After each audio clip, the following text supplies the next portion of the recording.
નમસ્કાર, નવપ્રવાહ ગુજરાત ન્યૂઝમાં આપનું હાર્દિક સ્વાગત છે. સ્ટેચ્યુ ઓફ યુનિટી ખાતે ફરજ બજાવતા ગાઈડ તથા ગાઈડ સુપરવાઇઝર વચ્ચે ટેલિફોનની એક વાતચીત દરમિયાન સીઈઓ સાહેબને બીભત્સ ભાષા બોલવાની ઓડિયો ક્લિપ સોશિયલ મીડિયામાં વાયરલ થઈ હતી, જેને લઈને ત્યાં ફરજ બજાવતા ગાઈડને ગાયનોના સુપરવાઇઝર દ્વારા આ ઓડિયો ક્લિપ ડિલીટ કરવાની ધમકી મળી હતી, જેને લઈ આ ગાઈડ સ્ટેચ્યુ ઓફ યુનિટીના સીઈઓ સાહેબ પાસે આ ઓડિયો ક્લિપ લઈને ગયા હતા અને સંભળાવી હતી, જ્યાં ગાઈડ સુપરવાઇઝરે બીભત્સ ભાષા બોલવાની ભૂલ કબૂલી હતી. ડેપ્યુટી કલેક્ટર મારફતે ફરિયાદી ગાઈડને નોટિસ પાઠવવામાં આવી છે તથા નોકરીમાંથી કાઢી મૂકવા માટે જણાવેલ છે. ઉલટાચોર કોતવાલ કો કોંડે જેવી પરિસ્થિતિ ઉદ્ભવી છે, જેને લઈને આ ગાઈડે ન્યાય નહીં મળે તો આત્મવિલોપન કરવાની ચીમકી ઉચ્ચારેલ છે, જેના જવાબદાર સ્ટેચ્યુ ઓફ યુનિટીના ગાઈડનો હવાલો સંભાળતા ડેપ્યુટી કલેક્ટર વલવાઈ સાહેબ રહેશે તેમ જણાવેલ છે.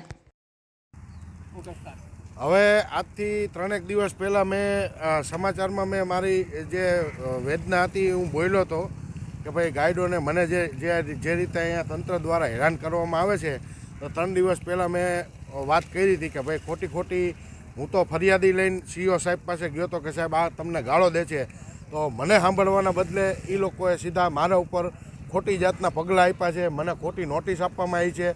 15 દિવસ પહેલાંની વાહિયાત વાત કે ભાઈ તે કોઈક કુંજ કરીને કોઈક પ્રોટોકોલ ઓફિસર છે તે 15 દિવસ પહેલાં તે એને ગાળું દીધી હતી, એ હાવ ખોટી વાહિયાત વાત છે, એની મને નોટિસ આપવામાં આવી છે.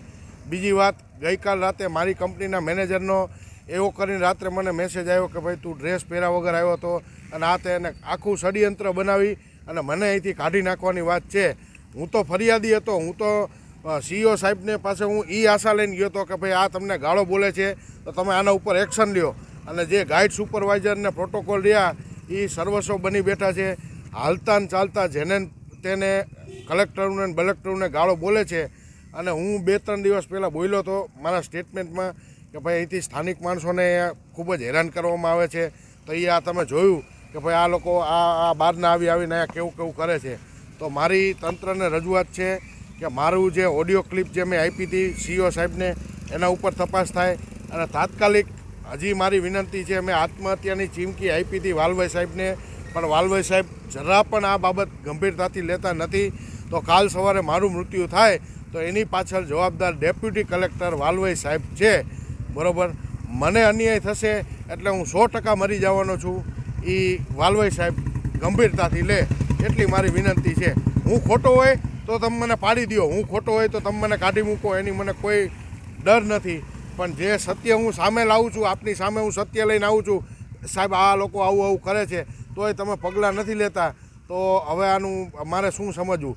એ સિવાય મેં બીજી મારી અરજીઓ આપી છે, મેં મારા પ્રોજેક્ટો આપ્યા છે, તો એ હવે તમારે શું આશા છે મારા તરફથી એ નથી ખબર પડતી.